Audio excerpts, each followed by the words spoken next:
بسم اللہ الرحمن الرحیم۔ محترم سامعین، السلام علیکم ورحمۃ اللہ وبرکاتہ۔ جیسا کہ آپ حضرات کو معلوم ہے کہ ملک کی راجدھانی میں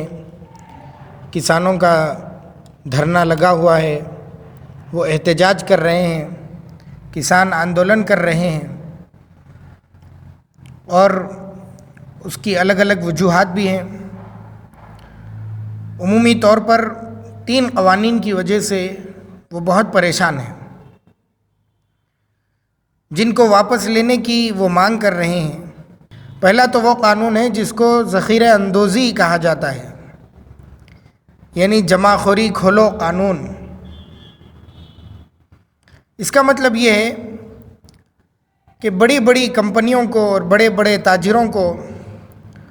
خوب زیادہ سے زیادہ غلہ خرید کر اس کو روکے رکھنے کی کھلی اجازت ہوگی، اور اس کا اثر یہ ہوگا کہ جب کسان اپنی فصل بیچیں گے تو بڑے بڑے تاجر اور کمپنی والے آ کر کسان سے زیادہ لینے کی حرص میں اس فصل کا دام کم لگائیں گے، کم قیمت لگا کر اس کو خریدیں گے،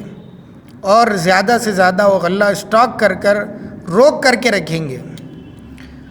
اور جب عام آدمی غلہ خریدنے آئے گا تو اس وقت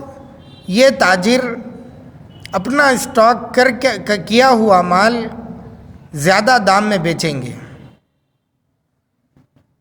اور منمانی مہنگی قیمت پر بیچیں گے، اور اس قانون کا نتیجہ یہ ہوگا کہ دونوں طرف سے، یعنی کسان اور عام آدمی نقصان میں اور گھاٹے میں رہے گا، اور کمپنی والے فائدے میں رہیں گے۔ نبی اکرم صلی اللہ علیہ وسلم کی تعلیمات میں اگر دیکھیں تو ایسا ذخیرہ اندوزی کرنا اور مال کو جمع رکھنا، اس کی بالکل بھی اجازت نہیں دی گئی ہے۔ اسلام نے اس نظریے کی بالکل تردید کی ہے اور اس شخص کو ملعون قرار دیا ہے کہ جو مارکیٹ میں غلہ آنے سے روکے اور اس کی منمانی قیمت لگائے۔ جو تاجر ذخیرہ اندوزی کر کے مارکیٹ میں اس چیز کی قلت پیدا کرے اور پھر مارکیٹ میں اپنا مال اپنی مرضی کی قیمت پر فروخت کرے، اسے خطا کار اور ملعون قرار دیا گیا ہے۔ نبی اکرم صلی اللہ علیہ وسلم کا ارشاد ہے، من احتکر یرید ان یتعالی بہا علی المسلمین فہو خاطی۔ جس نے ذخیرہ اندوزی اس ارادے سے کی ہے کہ وہ اس طرح سے لوگوں کو پریشان کرے، چیز کی قیمت بڑھائے، تو وہ خطا کار ہے۔ اور ابن ماجہ کی روایت میں ہے، الجالب مرزوق والمحتکر ملعون، کہ تاجر جو اپنی محنت سے کماتا ہے، ایمانداری سے خرید و فروخت کرتا ہے، اللہ تعالیٰ اس کو رزق دیتے ہیں، اور جو ذخیرہ اندوزی کر کے رکھتا ہے، لوگوں سے مال کو روک کر کے رکھتا ہے اور زیادہ قیمت میں اس کو بیچتا ہے، وہ لعنتی شخص ہے، وہ ملعون ہے۔ دوسرا قانون جس کو واپس لینے کی مانگ کی جا رہی ہے وہ ٹھیکے کی کھیتی ہے، یعنی کسان اور کمپنی کے درمیان ٹھیکے کی کھیتی ہوگی۔ کمپنی کسان سے اس کی فصل کی قیمت فصل سے پہلے ہی لے لے گی، یعنی کمپنی کسان سے اس فصل کی اور غلے کی قیمت غلے سے پہلے ہی طے کر لے گی۔ جب فصل ہوگی، اگرچہ اس وقت اس کی قیمت دنیا کی مارکیٹ سے مہنگی ہوگی، اچھی خاصی ہوگی، لیکن وہ فصل سے پہلے ہی کمپنی والے ان معصوم کسانوں سے خرید لیں گے اور کم قیمت میں خریدیں گے۔ تیسرا قانون پرائیویٹ منڈی کا ہے کہ بڑی بڑی کمپنیوں کو غلے، اناج اور فصل خریدنے کے لیے سرکاری منڈی سے الگ ہو کر پرائیویٹ منڈی بنانے کی کھلی اجازت ہوگی۔ وہ اپنی پرائیویٹ منڈی بنائیں گے، کسانوں کو اپنی طرف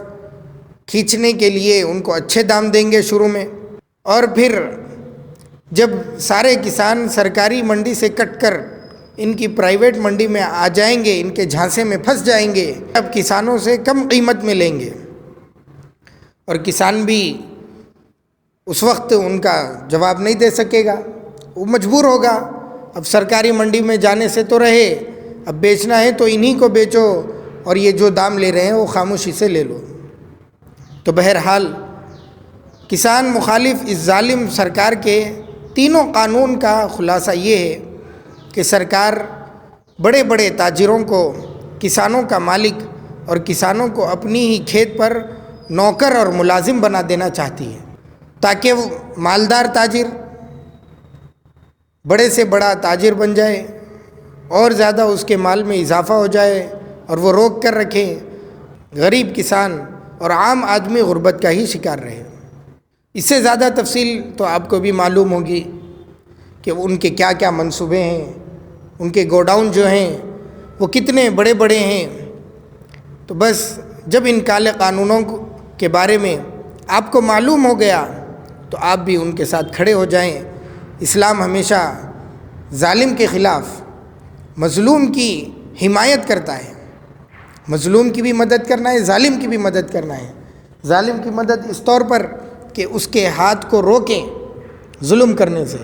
ارے تو ظلم کر کے اپنی آخرت کیوں خراب کرنا چاہتا ہے، اس کو سمجھائیں، اور مظلوم کی حمایت اس طرح کریں کہ اس کا ساتھ دیں، ان قانونوں کو باریکی سے سمجھیں،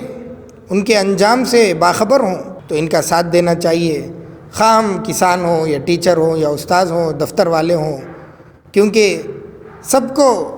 اناج کی اور غلے کی ضرورت ہوتی ہے۔ جب ملک میں کسان نہیں رہے گا تو پھر ہمارے پاس غلہ کہاں سے آئے گا؟ اللہ تعالیٰ صحیح طور پہ سمجھ کر عمل کرنے کی ہم کو توفیق عطا فرمائیں۔ آمین۔ وآخر دعوانا ان الحمد للہ رب العالمین۔